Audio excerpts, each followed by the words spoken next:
All right. So I think a lot of you were all at the last session. How many of you all were not at the last session? Okay, just to put your hand down. So I'm going to save everyone a lot of time, and me as well. I won't go over the entire spiel of what I did for the previous event, but for those that are just showing up now, if you want to learn more about what we do at the NEC, if you've never been, well, actually, by show of hands, that could also be another question. How many of you all have not been to the EC that just came to this session? All right, perfect. So it's going to save you some time. But if you are not already connected with what we do here at the EC, please connect with me after today. I would love to see if there's an opportunity for you to get involved. Plenty of opportunities through being an advisor, membership, or accelerator programs. But yes, without further ado, we're just going to go ahead and kick it off. We have a really great second half session with Nigel Green. It's going to be covering over sales excellence and the really best practices and the ways to build that sales team within your organization. So I'm going to pass over to Nigel to do an introduction, and we're going to get started. Thanks, Trey. How's everybody today? Good. It's good to be with you. Sam, thank you for having me. Really appreciative for Sam and the Nashville Entrepreneur Center and everything that it has given me over the years. I became an advisor in 2018 and spent a lot of time here from 2018 to 22, 23, even through the COVID years when it was really weird, and left Nashville in July of 23 and moved to Jacksonville, Florida full-time. But I still remain active and support this town and will come here and be here for you guys because I love what Nashville is doing for entrepreneurs, and it's a unique market. If I were going to start a business, I would want to do it in this town. So thank you, Sam, for everything that you and the team does here. So we're going to go a lot of different directions. Like the purpose of today is to talk about hiring salespeople, and that can mean a lot of different things to entrepreneurs at various stages of where your organization is and its scaling and maturing process. So I've got some content on these slides that I think is going to be largely applicable to all sets and settings and stages and scenarios.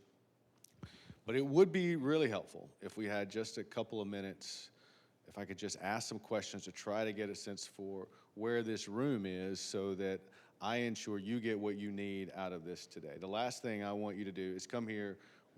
Time is your most precious resource, and waste time hearing me talk about things that are just not relevant to where you are in your business. So real quick, who, just by show of hands, is with a company that has salespeople and you're curious about how do we get better at hiring them, training them, onboarding them? Okay, a few. Who is here because you're contemplating or curious about how to handle hiring a salesperson that may be the very first one for your company? All right, good, perfect. That gives me an idea. Like for those of you in the front, most everybody's here is because they want to learn about hiring their first salesperson.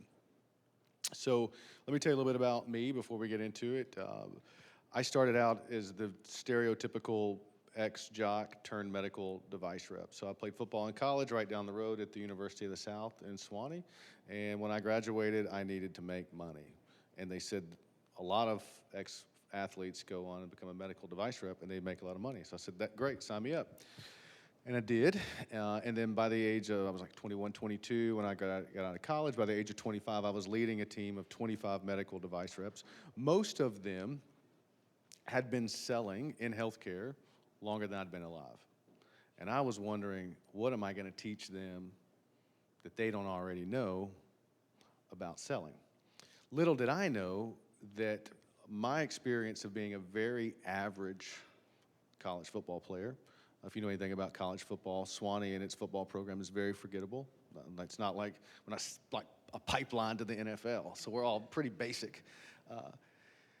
What I realized is that elite salespeople, and this is what's relevant to you all, most of them don't even know how or why they're elite. They don't, okay? So if you were to ask Patrick Mahomes, why are you such a good quarterback? He might tell you something like, well, I study film, I work hard in the weight room, I'm the first one in the facilities, I'm the last one. Okay, well, that's table stakes, truly. That's not like a competitive or unique or non-obvious reason why Patrick Mahomes is different from most every other NFL quarterback that would tell you that they're going to be the first in the facility, they're going to study a bunch of film, they're going to work hard in the weight room, and they're never going to be an MVP. So what is it? And as being a very average football player, I was able to see talent, whether it be intellectual talent or physical talent in other players and say, oh, that's special. And so I took what I knew about being very basic at football and used that in my career of leading sales teams to help average performers see what the elite were doing that was different from the obvious of being better at communicating, making more calls, figuring out technology, understanding all that's table stakes, like I said. And so what I'm going to talk to you about today is what I've learned over 15 years of interviewing thousands of salespeople, building some of the best sales teams in certain categories of healthcare, and that's not hyperbole. I've got the receipts. I was on a management team. We sold a business in addiction treatment for 10 times revenue. There hasn't been any business of that size get that type of valuation in multiple since then. That was in 2015. And I've had a few more exits in healthcare since then. I work, you got some of you that were here earlier, and you know Dr. Michael Burcham. He's one of the executive partners at Shore Capital. Shore uses me as a little bit of a secret weapon for any of the investments that they make into a company that has a sales team. One of the first resources they deploy into the company after they buy it is me to understand what actually makes their go-to-market and their sales and marketing function special so that we can replicate it. So that's a little bit about me, and let's translate that into what you're here to learn, which is what am I going to do now that I've decided that I might need to hire a salesperson. I'm going to go a little quicker for your benefit so that there is time at the end for you to ask very specific questions about your situation, and you get someone like me to answer it for you. Peter Drucker said the purpose of every business is to create a customer. That's just facts, okay? So what that means is it's not to create a technology that disrupts an industry. It's not to be the next Uber of whatever. No, it's literally to create customers. I say that to you because many founders in this room, I'm assuming you're founders or entrepreneurs that are deciding maybe you want to bring on a salesperson. You don't get to quit creating customers. You don't get to say, well, I'm just going to hire this salesperson and everything is going to be up and to the right. That's not how it works. And in fact, I see this all the time. What if I told you that that is a trap? Because how you sell, whether you identify as someone that's good at selling or not, that doesn't matter. How you sell is going to be very different than the first salesperson you hire sales. They don't have the title. They don't know the offering as well as you. They don't have the autonomy and authority to make decisions on the fly, like change the terms of an agreement, offer an additional feature that you know about that is not publicly available, discount the price. They can't do that. So they're going to struggle to get the same amount of meetings that you would get. Their response rate, even on cold outreach, is like, hey, I'm the CEO of such and such. You're going to get more people respond than, hey, I'm Sally and I'm the first sales rep at company XYZ. I don't know about you. I don't ever want to talk to a salesperson. Do you guys ever want to? I don't want to talk to a salesperson. Okay? So the difference, though, between the companies that really scale and have a premium valuation and exit and those that just kind of squander really comes down to figuring out what does an elite salesperson look like in the context of my business? How do I identify them? How do I give them the resources that they need to be successful? And how do I get the hell out of their way? That simple. Most companies never figure out that last part. How do I get the hell out of their way? Okay. This is the first mistake you're going to make. Let me tell you about one of the rules of hiring people that you're not going to like it. I don't like it, but I don't make the rules. I'm just telling you the rules, okay? And there are 4. I talk about these 4 rules in my book. One of them is that sales is the only function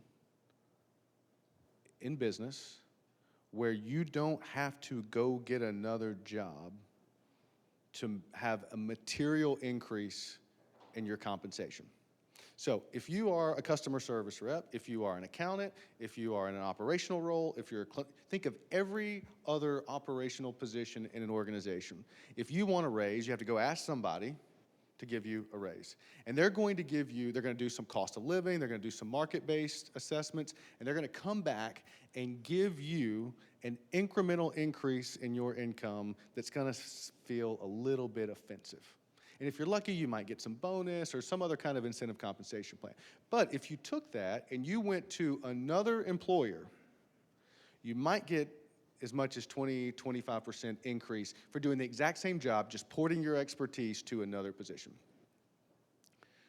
In sales, if you just do your job, you will give yourself a raise this month. And if you do your job, you give yourself a raise the next month. Okay, so where is he going with that? So if you want to go hire a good customer service rep, chances are you can post a job and you will get a lot of applicants that are really good at it. And many of them might just tell you, well, I've kind of hit a ceiling and I want to go somewhere else. I'm 3rd in line, 5th in line. I've hit the capacity here. That doesn't exist in sales.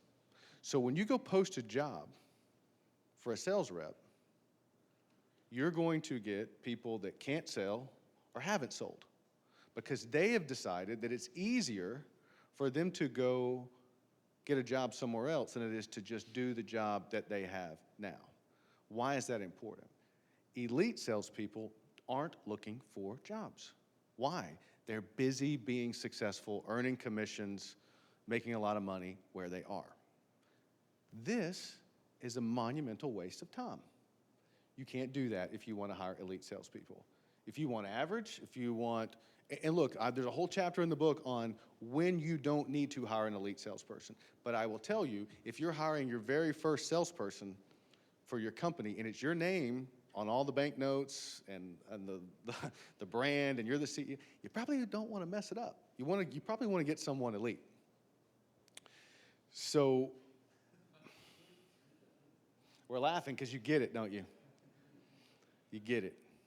How many of you, show of hands, how many of you have interviewed a salesperson before?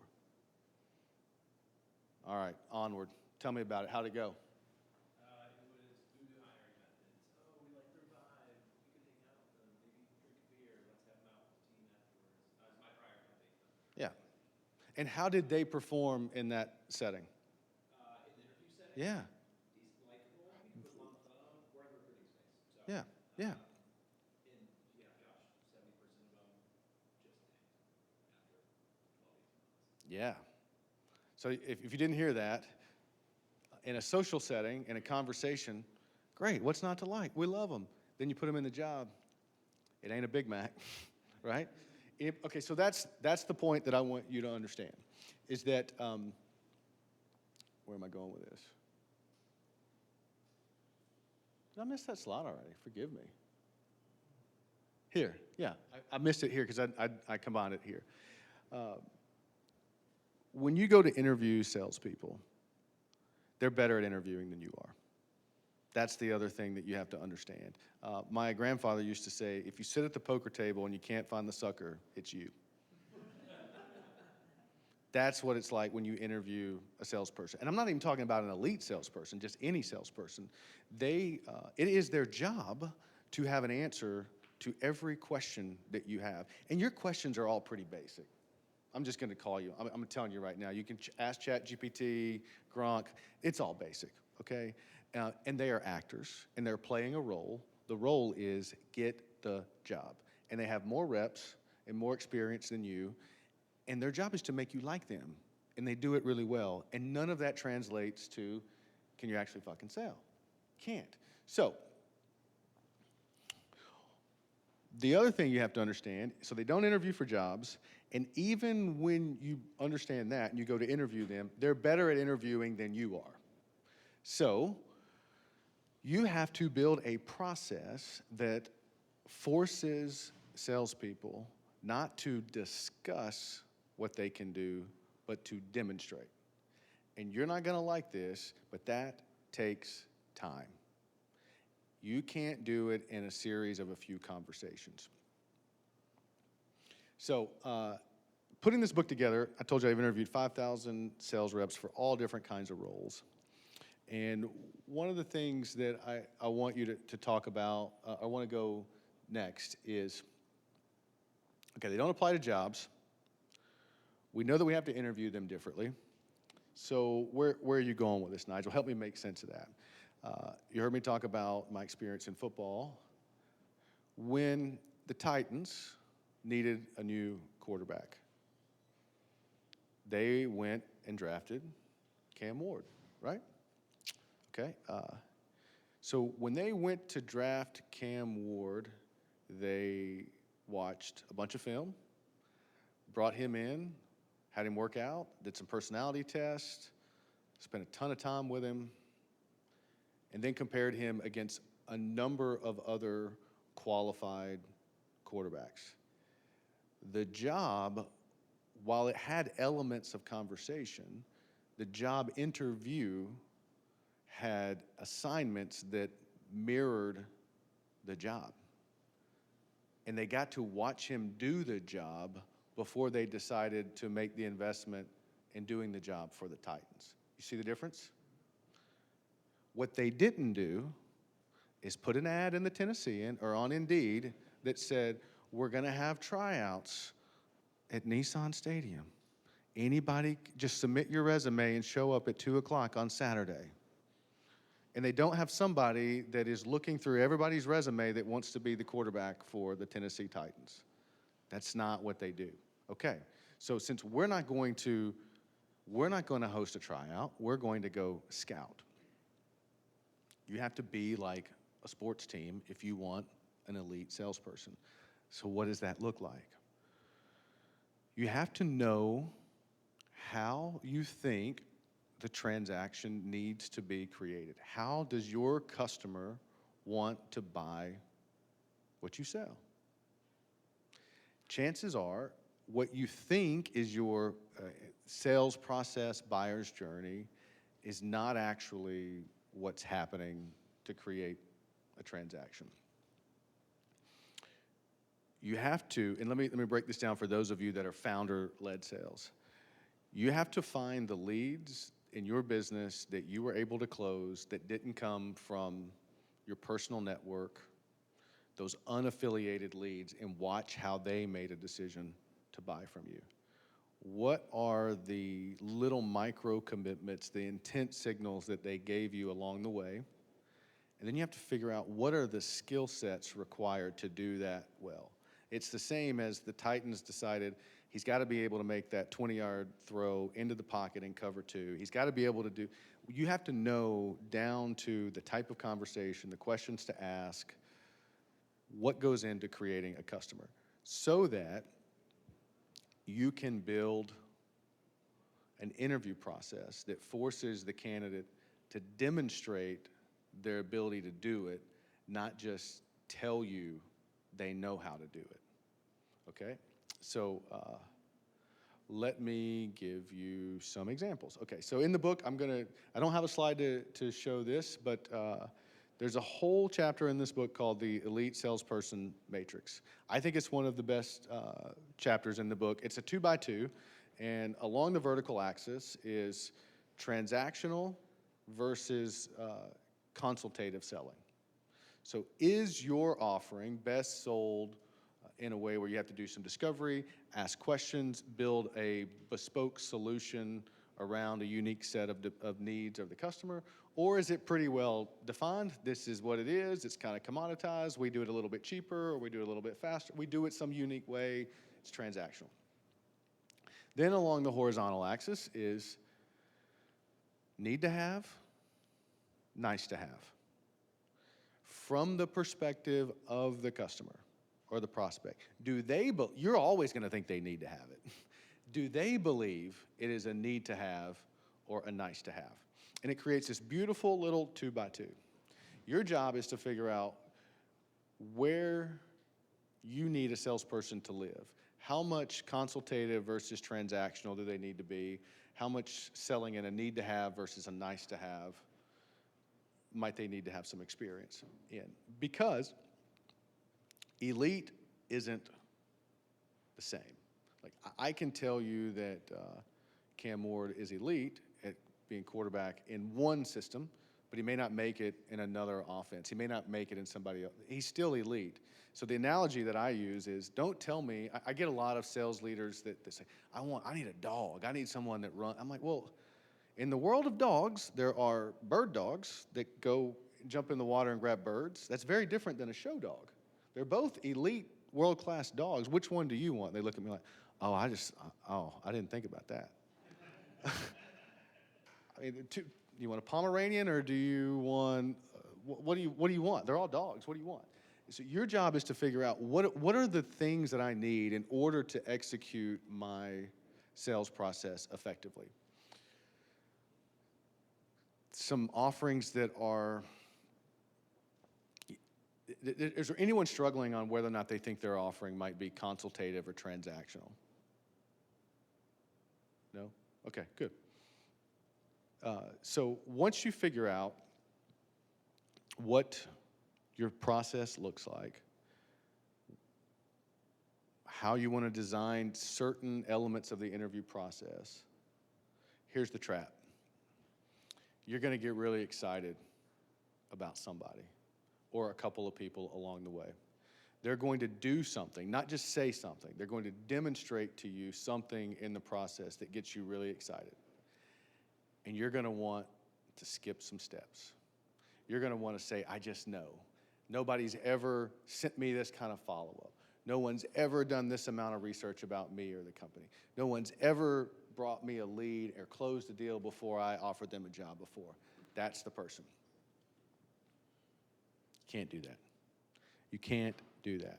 So I get pushback all the time from HR and hiring managers, especially in the environment that I'm in, where time is money. They got to go. They're like, we have to hire quickly. We can't do this long interview process.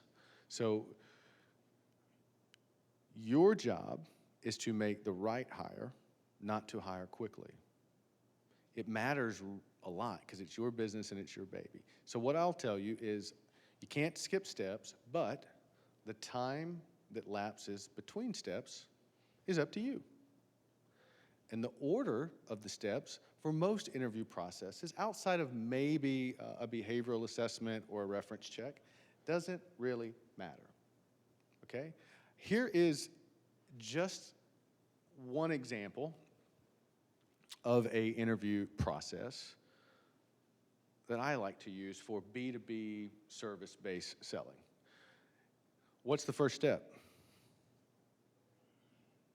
It's a trick question. It doesn't matter. I don't care. That's the point. You can do them all at the same time. The point is you don't skip steps. So everybody is going to do a behavioral assessment. The Who interview comes from G.H. Smart's book on talent management. It's very prescriptive. You can check it out. Basically, it forces the candidate in a very monotonous way to explain everything they did in every single job that they've done before this. I use the Who interview because I am going to go and find my references for the reference check. Have you ever done, go ahead, yes, sir.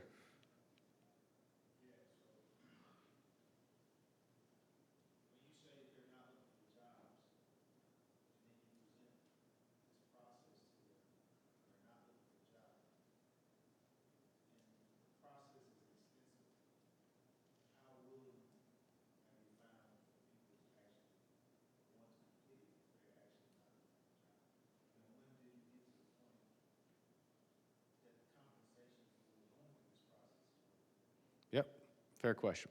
So,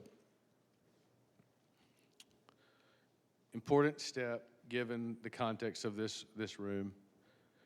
When you go interrupt them being successful, it's your job as the founder, when you find these candidates, to understand what would be a compelling reason to walk away from a certain, not like a specific, but like certainty, the certainty that they have in their role to come and do something with you.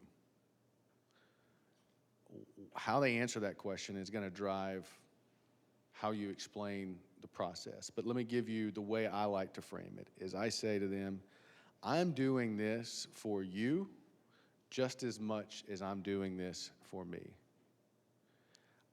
I don't know that I could live with myself selling you, convincing you to come do something with me at the promise of whatever the economics or the autonomy or the title is, and have you walk away from something that you know you're doing well when there is a risk. We're both assuming some risk that even in our best attempts and our best desires to work together, it may not be the right thing for you right now. So if you can appreciate that I'm doing this to try to prevent you from getting excited about what could be, that you're so inebriated on the opportunity that that we both lose sight of there's some risk here for both of us. And I think that's the way that I framed it, that disarms them and makes them feel like they're not necessarily interviewing, but more like we're dating. Giving someone a job is marriage. I'm not just going to walk up to you at Starbucks because you look pretty and say, do you want to get married? We're going to go on a date. That's the way I frame it. Would you like to go on a few dates with me? Here's the dates. Instead of going to the zoo, we're going to do a behavioral assessment. We're going to talk about that. And instead of going to a movie, we're going to talk about that. We're going to go on some dates. That's the way, and they like that. They feel like you are giving them the gravitas and respect that they deserve by coming at it from that approach and giving them the opportunity to walk away at any point too. Does that help? You don't seem convinced. You don't seem convinced. That was a kind of a flippant shrug, like.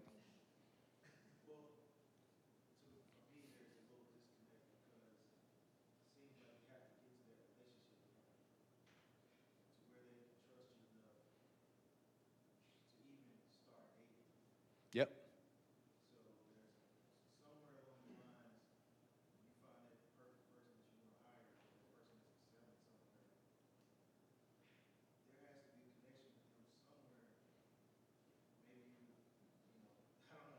Oh, look, I hear where am I going to find them to even do this, right?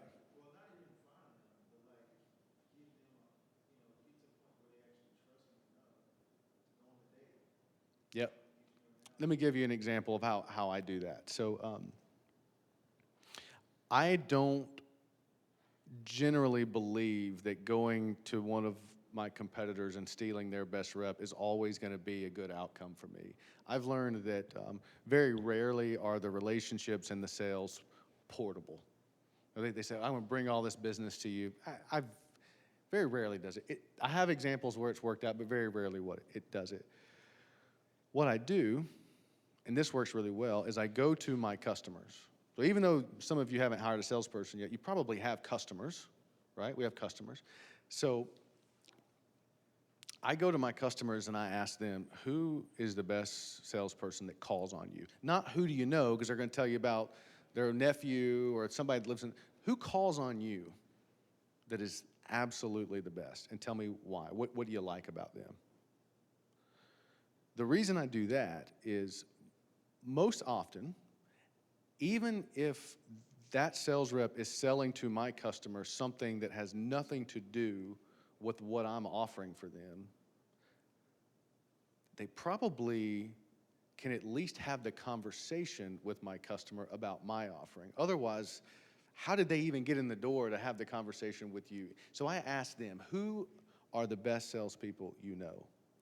And then I go find them and say, Sally, we both share a customer in Sally, and she was raving about how good you are and how you take care of her and you never miss a delivery or whatever. I would love to just pick your brain. Are you open to sitting down with me and like we can share some notes? I can tell you what I'm seeing. Because you're the CEO, you're the founder. Everybody wants to talk. Let me share with you what I'm seeing. I just would like to learn how you're selling what you sell into this same call point that we share. Are you open to that? Then they say yes, and the next thing they know, I'm interviewing them. And then however they respond to that message, how they show up to that conversation, it's already started, just like that. I'm figuring it out right now. Does that help? Okay, and so I'm going to do this who interview because have you ever done reference checks for a salesperson? You have. You're a recruiter. Like how many out of 100 go bad? Reference check? Yeah. Oh, it doesn't go bad enough. You're using the GH Smart method. But see, you're cheating, man. You can't, like, if you interview a sales rep and you call the references that they gave you, what do you think they're actually going to say about that salesperson? I mean, come on. They're going to tell you everything that you want to know, so long as it's good and it helps that salesperson get the job. So I use this who method because it allows me to find the references that I want to call. This is really important, especially when it's your very first hire. The reason why this is important, and I've learned this the hard way. How many of you have significant other, children? Okay, yeah, I have a wife, 2 kids. I spend more time with salespeople that work with me than I do with my wife and kids. Do you think it matters if I like them? If we have shared interests? If I can trust them? If they have integrity? If we share the same character? Yeah. Now, for a lot of the companies that I work with and lead and advise the sales team, I get to disperse that risk of character and chemistry amongst a couple hundred people. You are making 1 hire. It better be really good, okay? That's why I do it this way. I want to, if they told me they closed a $300,000 deal at this, real example, this happened 2 weeks. I'm not even gonna give a hypothetical. 3 weeks ago, I'm interviewing this candidate, and they say, yeah, I closed a $5 million deal at this hospital. We piloted this program, and I said, really? And this was like within the past year. I said, great. I said, who actually signed the contract? Well, there were 3 people. They do it by committee. So he's saying the right things. I know they're not signing a $5 million deal without a committee. I said, okay, great. Who was the champion? And they gave me that person's name. And I said, give me their number. I'm going to call them. Well, I don't have their number. What do you mean you don't have their number? Well, we have email exchange. Send them an email. Tell them I'm going to talk to them. Well, I don't know if I could do that. Huh. You just closed a $5 million deal with them within less than a year. It was a pilot it was like the uncharted water for the customer. And you don't think you can get them to email me to talk about you? Help that make sense for me. And it stops them in their tracks. That's the kind of things that you're going to avoid an expensive mistake, because it's really easy to just put that on a resume and tell you how good they are. You have to figure out how to validate those types of claims on a resume. There's no better way to do the reference checks than to use the who interview and go find the references that you want. If they can't provide it, if they don't have the receipts, move on, okay? There's this one up here called the 30-minute rapid fire. You heard me say earlier that if you don't know who the sucker is at the poker table, it's you. It's because they all have a game. I do this interview. I tell them it's 30 minutes long. I say, here's what we're going to do. This is going to be unlike any other interview you've ever had. I'm going to ask questions of you for the first 15 minutes, and I'm going to stop and give the second 15 minutes for you to ask of me anything that comes up about this conversation, about the job. You have 15 minutes to ask anything you want. But for the first 15 minutes, I'm going to do the questions. If it sounds like they're random, I promise you there's a method to my madness. If at any point I stop you or interrupt you, it's not to be rude. It's just for the sake of time, because I only have 15 minutes, and I think you've given me the answer I want, and I go in a different direction. Are we good to go? And they say, yes. And they look at me like, what is about to happen? And I have one objective: to see how uncomfortable I can make them by my questions. And I say, well, that just sounds harsh. That sounds rude. That sounds unprofessional. That sounds fill in the blank. And I say, well, what do you think is going to happen when you go rudely interrupt a prospect and interrupt their day to try to sell them on whatever it is that you're going to come work for me? Do you think they're going to be really excited about that? No. Do you think you're going to have to navigate that they're having a bad day, that their kid's sick and threw up on them on the way to work, or they're behind on this project? Like, they don't want to talk to you, and now you've interrupted them. You better navigate that really well. So we're just going to see how that goes. And I'm going to ask questions that have, on the surface, seemingly nothing to do about sales, but tell me everything I need to know about them. For example, my wife loves this. She's like, I cannot believe, she'll like hear me in Zoom ask this question, and she's like, I cannot believe you still ask that question. Tell me the last time you lied at work. No, I don't. What do you mean? I've never lied. You just lied? You've never lied at work. Come on. No, never lied at work.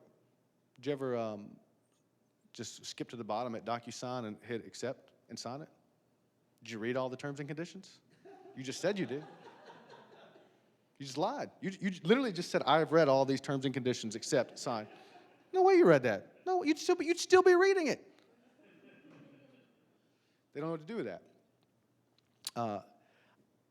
So if you were to get this job, I'm going to give you a budget to go out and prospect and entertain customers and spend my money to produce a return on it. So tell me, what's your monthly budget?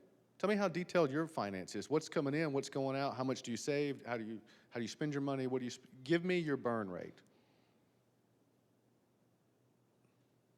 Can't.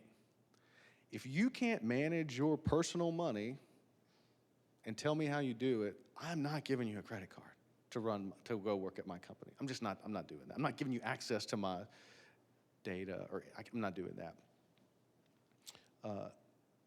Questions like that are really important, they don't like them. So that's the point of that interview.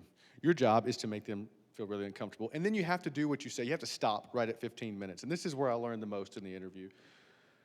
I just say, okay, I'm done. And I sit there, what questions do you have for me? Everything you need to know comes next with the questions that they ask you. If they ask you things like, well, what's the day like? Get the hell out of here. You know better than I do. You tell me what's a day like to be a sales rep. I don't know. You tell me. How much PTO do you get? We're going to talk about that? You'll understand. But if they say, I was researching and I saw that you did this, or that's the kind of stuff we're looking for. Or how did you navigate this one situation? Or I saw you on this one YouTube video, or I was reading this about, those are the kind of questions you're looking for. Because that's how they're going to treat a discovery meeting with your customer.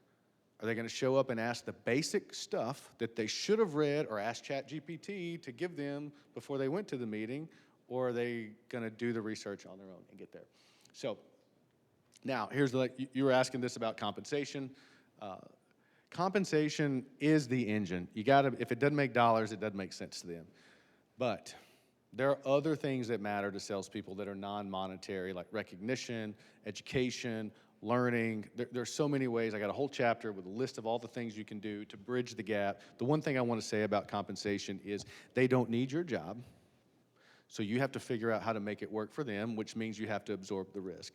If you're just going to post a job and get an average salesperson, they need the job, so they're going to accept whatever salary range that you're giving them. But if you're going to go find someone that's really good, they don't need your job, so you got to bridge the gap and meet them where they are.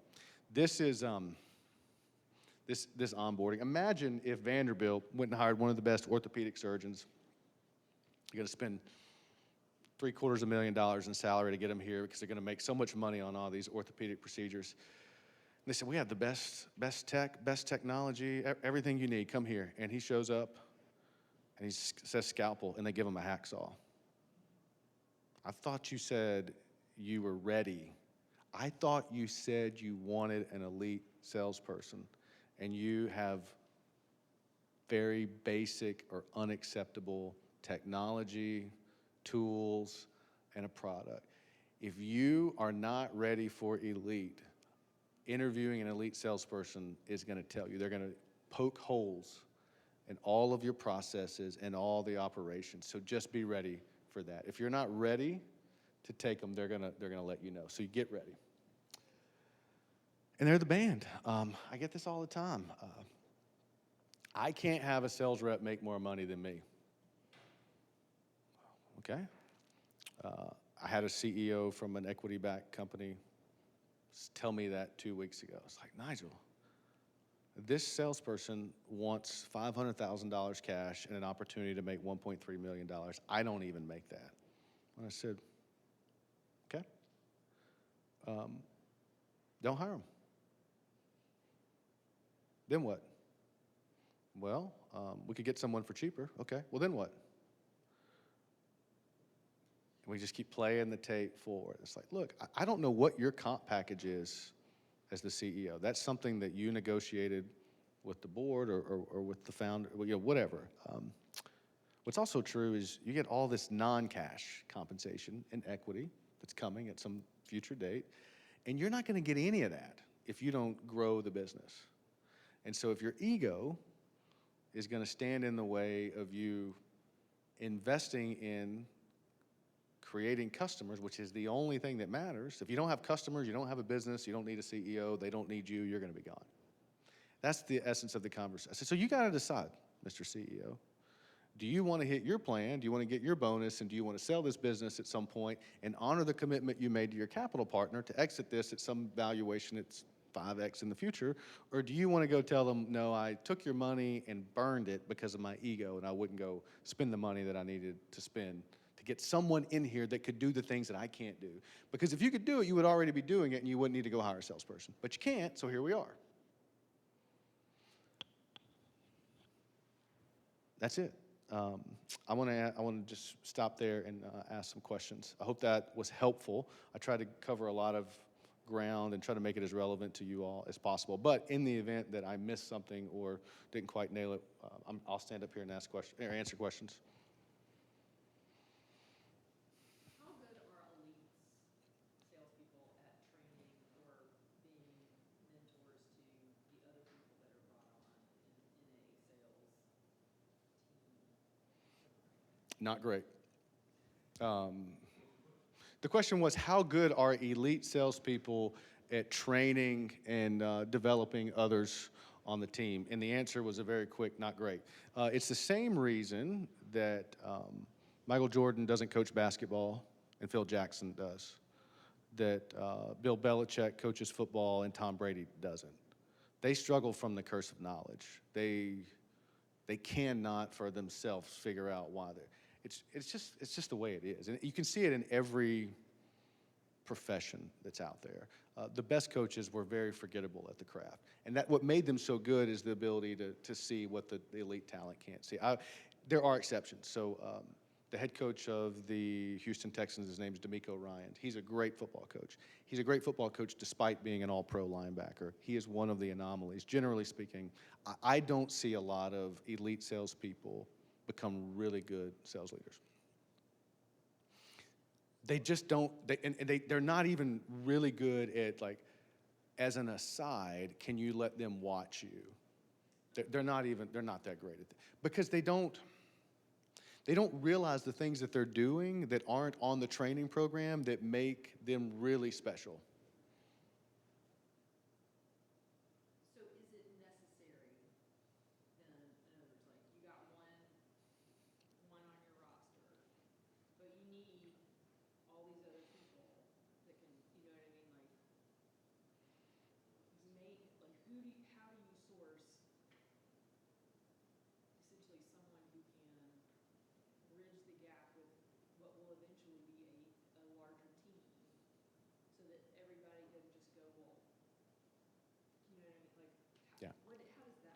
Yeah, so How do you build a team versus a, one-man band?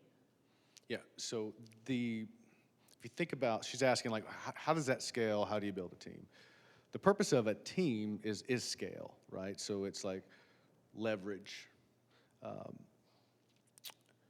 Sometimes the cost to resource and train average to get incrementally, or 4 or 5 average people to get incrementally better is not as strong as an investment to have half the size of the team that can. So I just did an assessment of a team that had 29 salespeople, and we cut the team down to 12. And sales went up 3 times. Literally went up 3 times.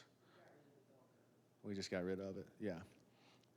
And we just created like a next up mentality. And the types of things that they need to be trained on are macro market product shifts, not the craft. Now, so that creates a separate set of challenges and risk in that now that you went from 29 to 17, if you lose some of the, now what do you do? That's a whole separate we can talk. But that's the first thing is I think a lot of times we overhire because we're trying to disperse the risk and not have like this hero revenue mentality. And it doesn't, it's well intended, but it's not the way to do it. So for a healthcare startup, Yeah, go ahead. No, go ahead, then we'll go to you. so for a healthcare startup in this area, so what is the typical the budget that we need to allocate for a top tier salesperson? Like that we need to. I mean, there's no typical, okay? For a healthcare startup, what I would tell you before you went and hired a salesperson or a sales team is, can you put your offering in the bag of somebody else's sales team? So an example I use about going and interviewing my customers to say who's really good at selling because they're calling on you, I might see if they want to sell my stuff in addition, because you're already calling on my customer. That's the first thing I would do. And I would spend probably 10 to 12% of revenue on some type of indirect selling program first to see, because that's all variable expense versus a fixed expense. And when you do that, when you go put your product into other reps' bags, pay them variable, pay them a commission, contingent commission on the sale. They already have the voice of the customer. They're just basically creating meetings for you to come in and sell us all. You're going to find one of them that's better than the rest, and that's who you hire. So it de-risks the investment. Then you figure, then it's just like, what do we need to do to make this work? But I think generally,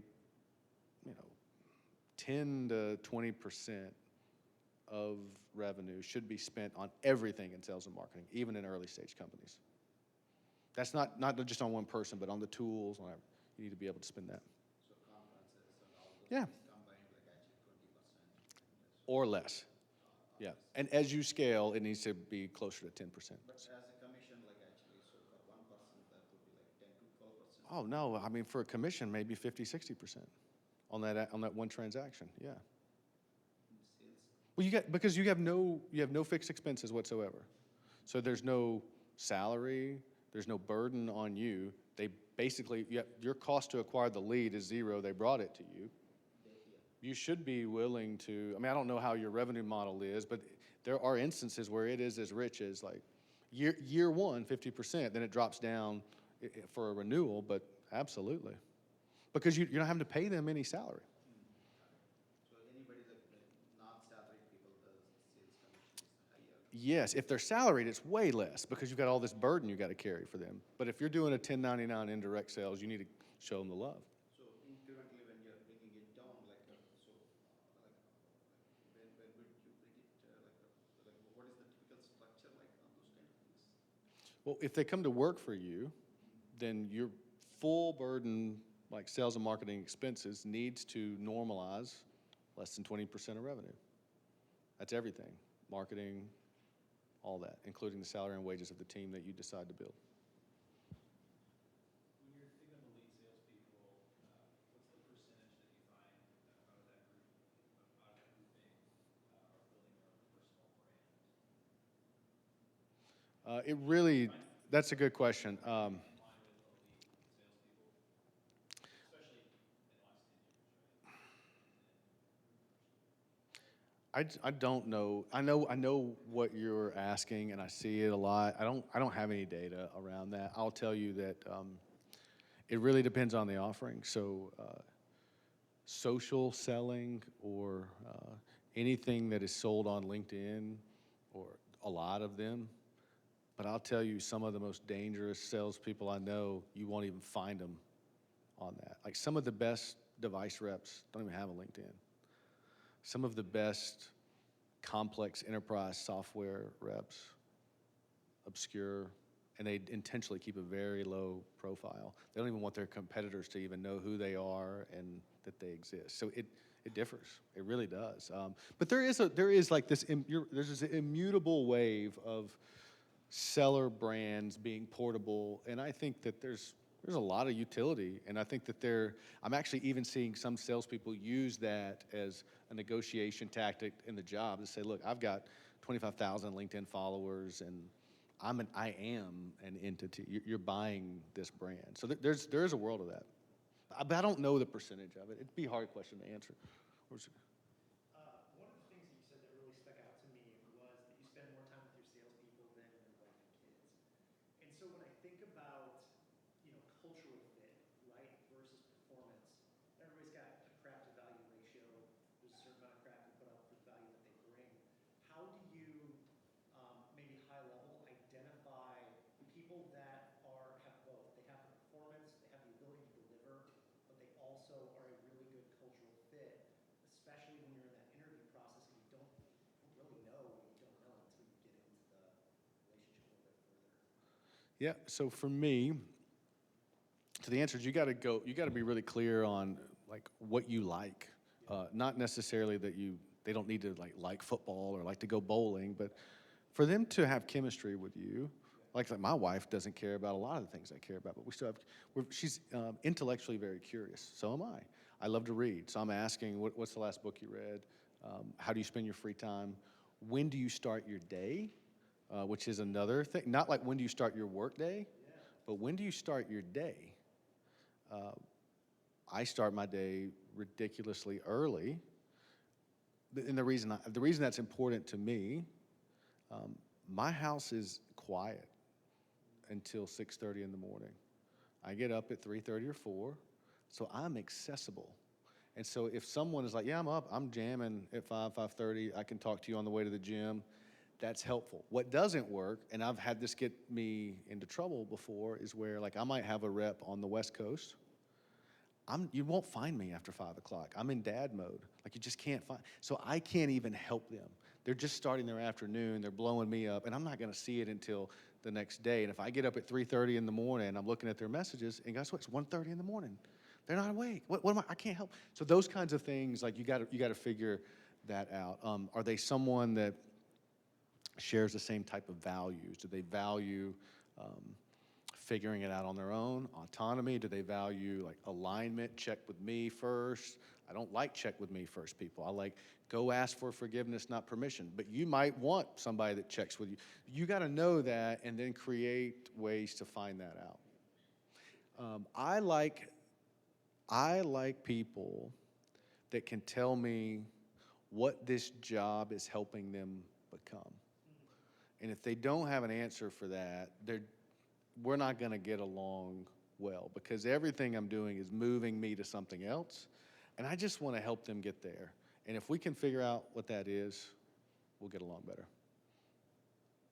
Lost my train of thought, but internal versus external sales, like it's two totally different. Well, still kind of the same, but for elite salespeople, is that like a difference in hiring those two? Internal guy versus external. Yeah, you mean like an inside sales team that's triaging inbound demand versus outbound going and creating it? Absolutely. In the book, in that whole matrix, we don't have time to get into it, but if you make a donation to the EC today, you can get the book. Trey's going to tell you all about that. There's a whole chapter for you to figure out what are the actual characteristics and skills that you need. They're different. So the answer is yes, they're different.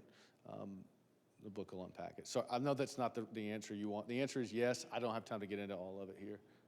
Yes, sir. You mentioned, as part of stemming off this question earlier about systems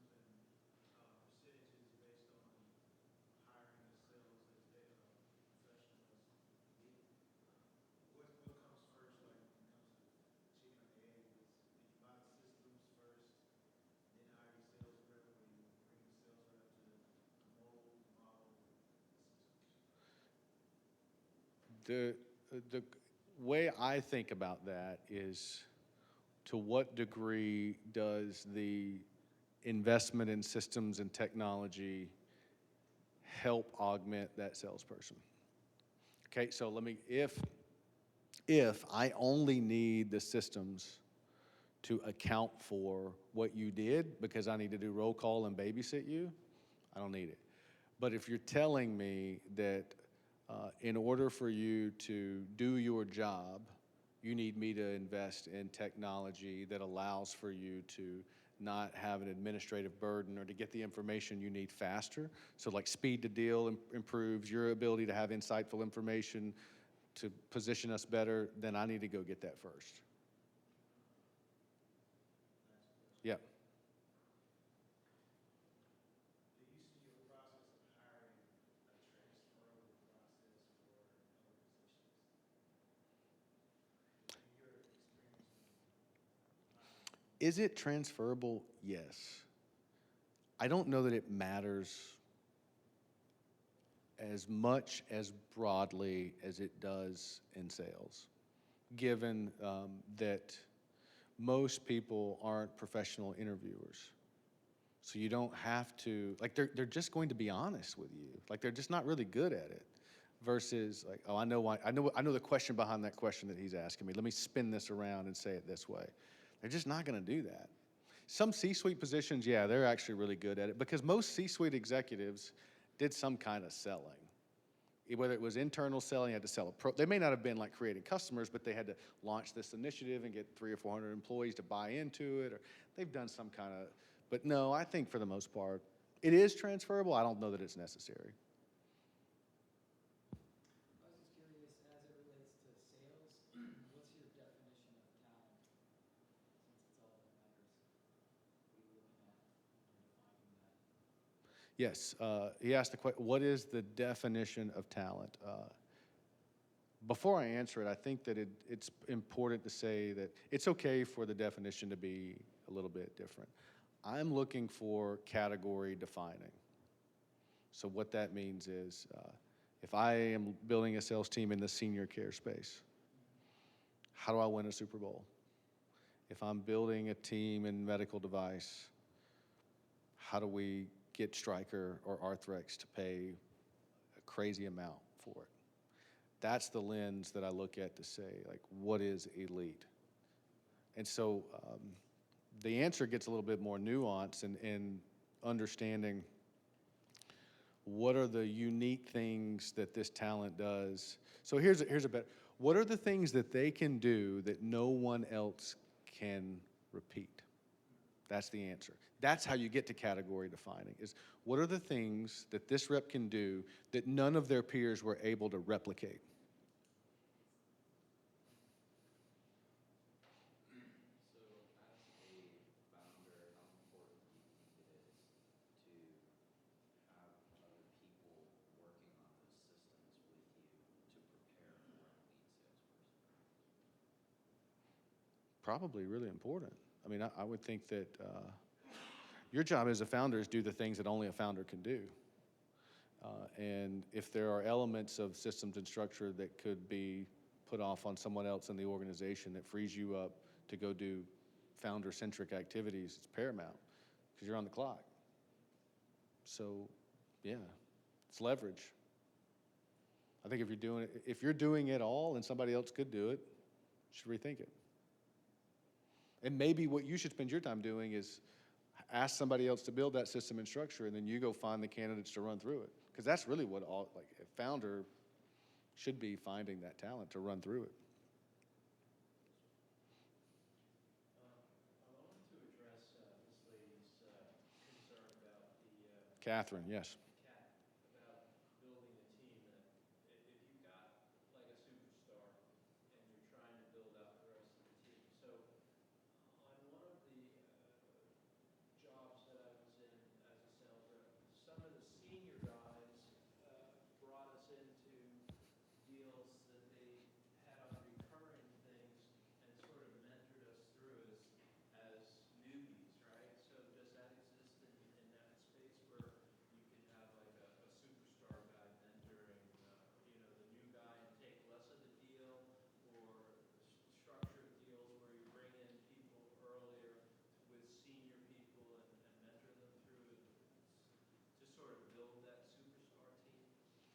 You can do that. Sometimes that works.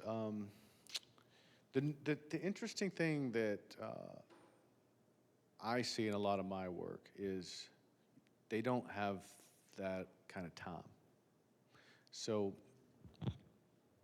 if you're building this on your own wallet, or it's a pretty well cash flow producing business, and you've got the benefit of time, that works.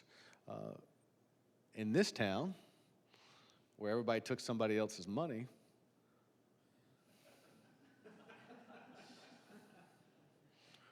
you're on the clock. I do it this way. So like I get brought in, I told you I do a lot of work with Shore Capital. I do a lot of work with Frisch Cressy.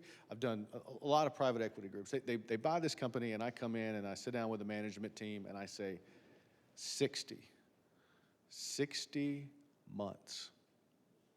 That's 5 years. That's how long we plan to hold this business. So if you think you got a lot of time, it's just 60 months. So we don't have time to train up somebody else and hope that they figure it out in 18 of those 60 months. We don't have that kind of time. We need to go. We got to go now. And that's what I think is the trap for a lot of executives, is they think they have more time. Insult to injury, sometimes I get brought in and it's 2 years into it. They've already butchered it up doing that, hiring people and trying to train them, and they didn't work out, and they burned all this precious and expensive capital. And they're like, now what do we do? I'm like, well, you can't go back and ask them for more money. So you're gonna have to cut the team in half, and you better be damn sure that the rest of the budget you have for salary and wage, you better get it right. Because now you can't spend as much money because your burn rate is a problem. So that's the factor really to that play, is how much time do they have? And how much capital? Because that's an expense. It can be expensive. It can be a highly return investment, but it is front loaded on the expense. That's a lot of people say, I can't go spend $300,000 on a salesperson, but you can spend $100,000 on 10 of them? Make that make sense. Are there firms that can help us with the hiring? Are there forms? Are there firms like hiring firms? Oh, recruiting firms? Yeah, one sitting right there. So like, Yeah, using your methodologies. for sure. He may not like this, but I'll say it. I think that the problem with recruiting and firms is that the incentives are misaligned. So I think it's best to start a relationship on a contingent basis versus retained. I talk about this in the book. There are different kinds of models. I love retained search because it aligns our incentives. But there's a lot of risk to get to a place with a firm where you're willing to go retained with them. You need to start off contingent, which means you only get paid if I hire your person. Here's the problem. They're going to sell you on all those candidates.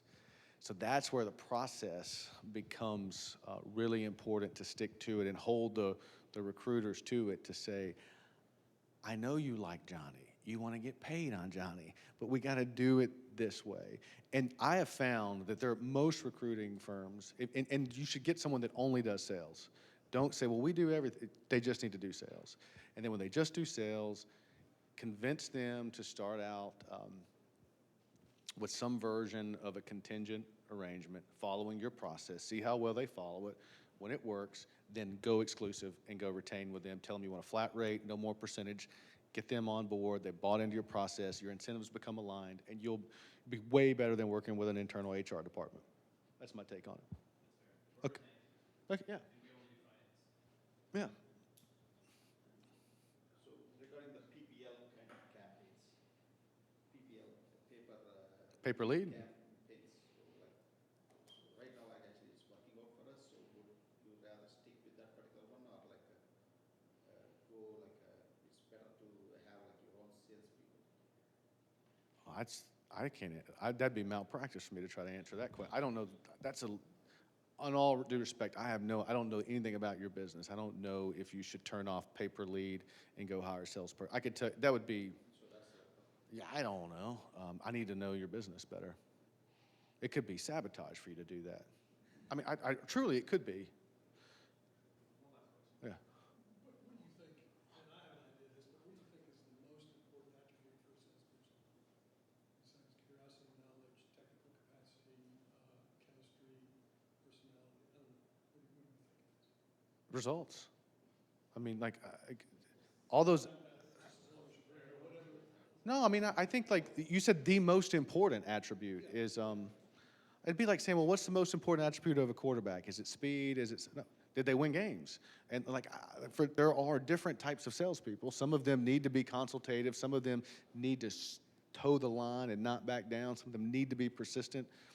They got to get results. That's the most important attribute of a salesperson, is that they get it done. And sometimes that means changing and being adaptable and knowing how to adjust their craft. But the most important thing is they did it. Thank you.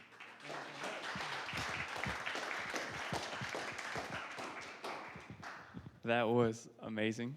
I expect nothing less from someone that wakes up at 3:30 in the morning.